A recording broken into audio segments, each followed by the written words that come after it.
Eleganca e lotëve, letërsia që sfidon arresën dhe rikthen dinjitetin e kujtesës shqiptare. Letërsia bëhet dëshmi, kur historia rrëfehet nga brenda plagës. Kjo është fryma e elegancës së lotëve, librit më të ri të autores Irisa Lili, një rrëfim i fuqishëm për kujtesën familjare dhe kombëtare të periudhës komuniste në Shqipëri.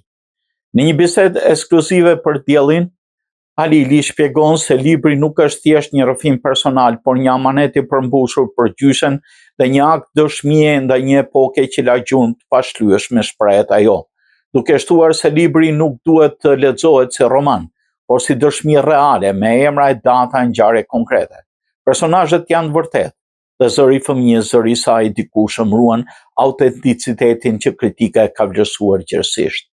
Lili përshkruan jetën nën komunizëm si një ndarje dramatike mes dy botëve, jashtë shtëpisë ku sundonte propaganda dhe brenda saj, ku e vërteta përshpëritej me frikë.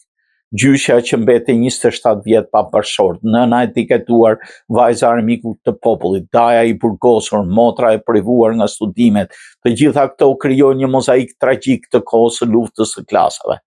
Titulli Eleganca e lotëve është zgjedhje vetë autores, që shet tek loti jo një gest dobësie, por forcën më të pastër të shpirtit njerëzor. Autoria nënvizon se libri nuk ngushëllon, por krimet e komunizmit nuk kanë ngushëllim. Ai trazon fuqishëm ndërgjegjen, sepse sipas saj plagët nuk vijnë vetëm nga torturat, burgjet dhe internimet, por dhe nga mungesa e empatisë, relativizmi i krimeve madje edhe sot. Lili bën thirrje për ndalim me ligj të glorifikimit të komunizmit dhe kërkon politika shtetërore të kujtesës për prezat e rinj. Nazizmi dhe komunizmi janë krahët të njëjtit patkua, njëri vrau të huaj, tjetri vrau popullin e vet.